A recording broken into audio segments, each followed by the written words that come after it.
등딱을 딱 하고 돌아선 다음에 터닝 슈팅이라든가 유 슈팅 같은 거 정도는 나와줘야지만 주민규를 보면서 우리가 와 진짜 원톱 죽여준다 라는 이야기를 할 수 있는 게 아닐까라는 생각은 해요. 근데 반대로 보면 지금까지 봤을 때 얼마나 우리나라 공격수가 아쉬웠으면 공격수라면 태국 상대로 이 정도는 해줬어야 하는 게 맞는데 이걸 보면서 우리가 기뻐했을까? 솔직히 이런 생각이 좀 들기는 합니다.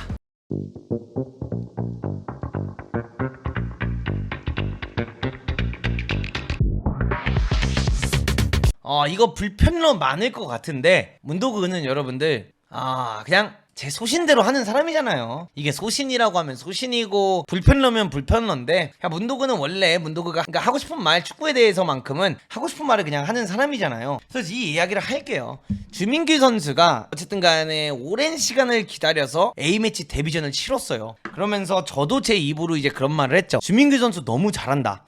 주민규 선수 왜 뺐냐 이런 말을 했는데 그러니까 솔직한 평가는 축구적으로만 바라봤을 때 주민규 선수가 엄청 잘한 건 아닙니다. 엄청 잘한 건 아니에요. 그만큼 우리나라가 현재 원톱들이 너무 못했기 때문에 주민규 선수가 태국을 상대로 등을 져준 게 되게 잘해 보인 것 뿐이에요. 그냥 공격수라면 해야 되는 기본적인 걸 해주는 공격수가 나타난 거예요. 그러니까 이게 만약에 독일을 상대로 뭐 스페인을 상대로 유럽팀을 상대로 주민규 선수가 이렇게까지 등딱을 선보였다라고 하면 이거는 와 진짜 주민규 미쳤다. 와 진짜 주민규가 진짜 역대급 공격수가 우리나라에서 될 뻔했었구나 일찍 뽑혔으면 이라는 기준이 될 수 있는데 그러니까 이게 냉정해야 되잖아요. 태국이에요 여러분들. 그러니까 이게 막 우리가 유럽팀이라든가 남미팀을 상대로 이런 등딱을 보여준 게 아니라 태국을 상대로 진짜 그냥 솔직히 힘으로 누른 거예요.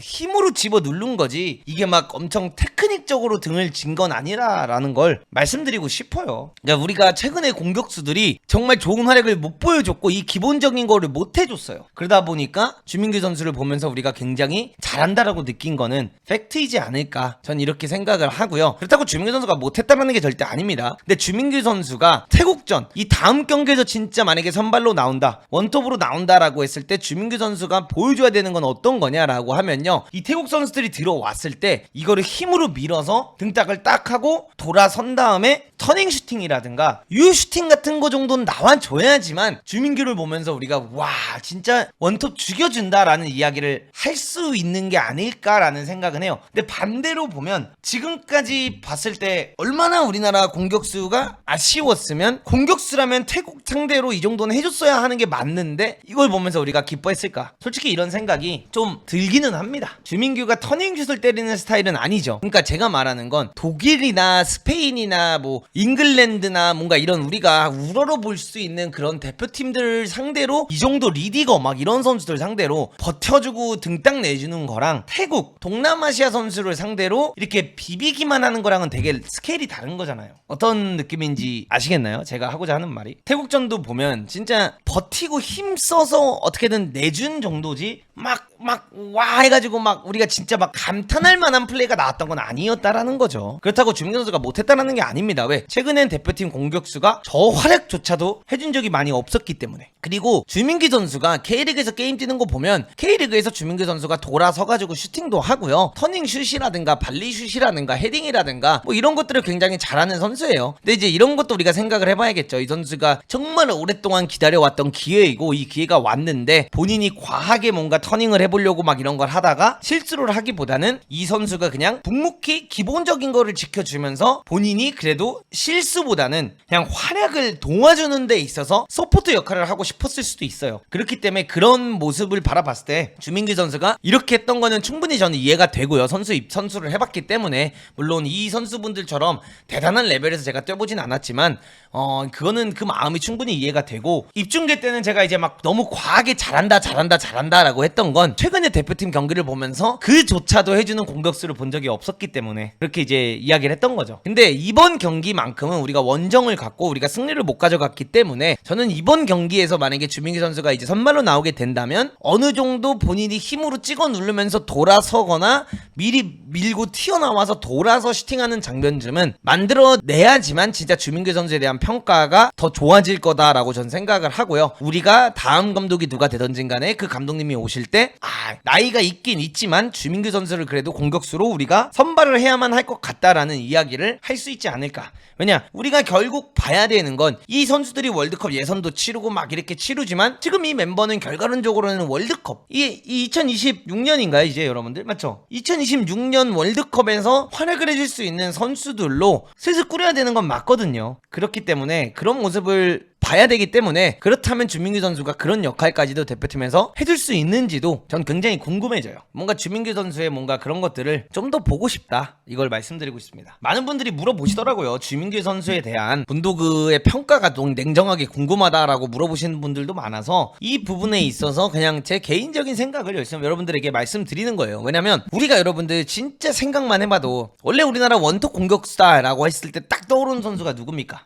박주영이에요. 박주영. 솔직히 우리나라 원톱 공격수라고 하면 떠오르는 게 박주영인데, 우리가 올림픽 때만 봐도 여러분들 박주영 선수가 일본 선수 3-4명 제끼고 들어가서 슈팅 때려서 골 넣어가지고 우리가 메달 딴 적도 있잖아요. 그러니까 이게 우리나라 축구가 발전을 하고 있고 우리나라가 계속 세지고 있는데, 우리나라 원톱 공격수는 원래 일본 상대로도 돌아서 가지고 슈팅을 할 수 있는 게 공격수였단 말이죠. 베트남, 싱가폴, 뭐 태국, 동남아시아 쪽, 인도네시아, 말레이시아, 아직 이쪽 나라들의 선수한테는 솔직히 공격수가 등딱만 하는 걸로 우리가 만족을 하면 안 된다는 거죠. 적어도 돌아서야죠. 그리고 박주영 다음이 약간 지동원 선수도 그런 모습이 꽤 있었고, 게임 뛸 때 보면 그 다음이 황의조였어요. 그래서 황의조 선수 같은 경우에도 황의조를 굉장히 높게 살 수밖에 없었던 이유는 그런 장면들 본인이 뭔가 해결할 수 있는 역할을 했었다라는 거죠. 그 선수는 그 선수로만 바라본다면 어쨌든 황의조 선수도 굉장히 그런 자리에서 공이 들어오면 그거를 수비수를 이렇게 안고 들어가면서 본인이 슈팅으로 해결한다든가, 본인이 이 선수를 그냥 버텨내는 역할만 하는 게 아니라 수비수가 오면 팔로 막으면서 공을 가지고 가면서 골대를 바라보면서 할 수 있는 플레이가 나오는 공격수 정도는 돼야 우리가 다시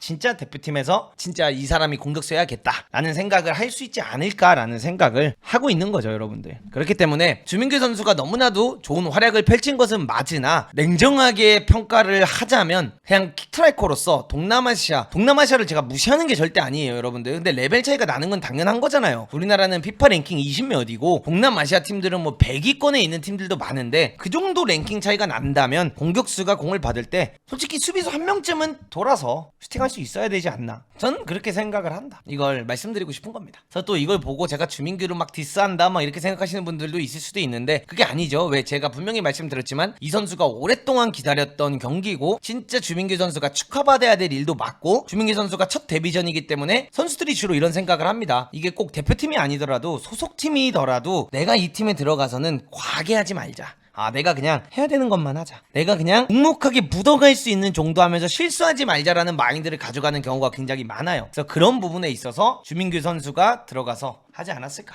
이렇게 말씀드리고 있습니다.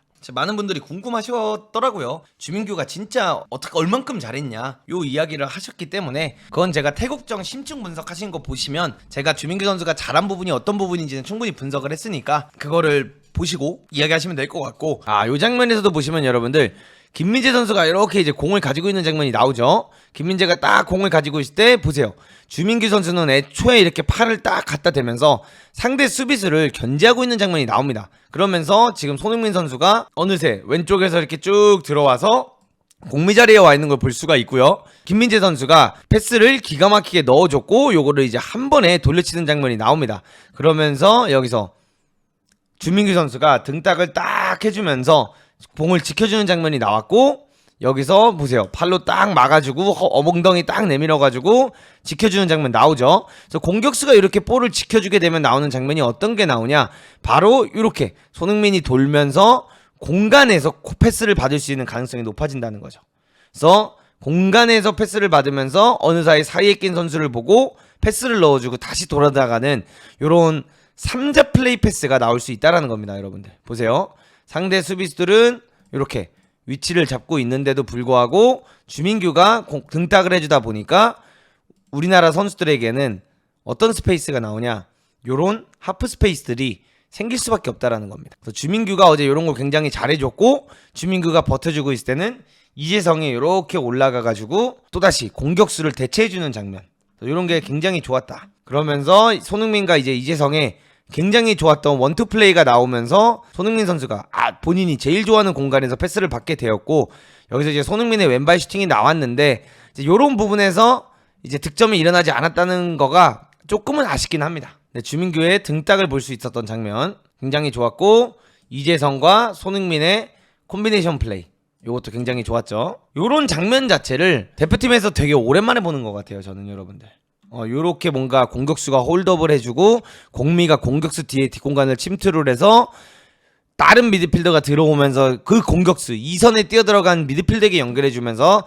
다시 패스를 받아서 뛰어들어가는 장면, 요거는 진짜 대표팀에서 벤투 이후로 처음 보는 게 아닌가, 1년 만에 보는 장면이다, 이렇게 말씀드리고 싶습니다.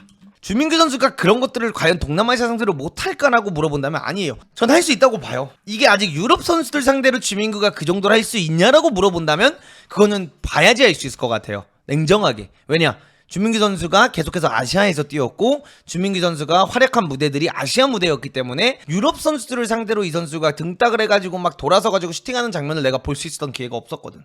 그렇기 때문에 그 부분에 있어서는 제가 뭐라고 코멘트를 못하겠고, 주민규 선수가 적어도 아시아 아니면 그냥 아시안컵 기준으로도 충분히 돌아서서 슈팅할 수 있는 능력이 있냐 없냐라고 물어본다면 전 있다라고 생각을 해요. 그렇기 때문에 그거를 해야 되지 않을까. 주민규 선수가 이번 경기 때부터는 똑같이 가져가되 본인이 좀 이기적일 수 있는 상황에는 좀 이기적인 모습을 보여줬으면 좋겠다라는 생각을 합니다.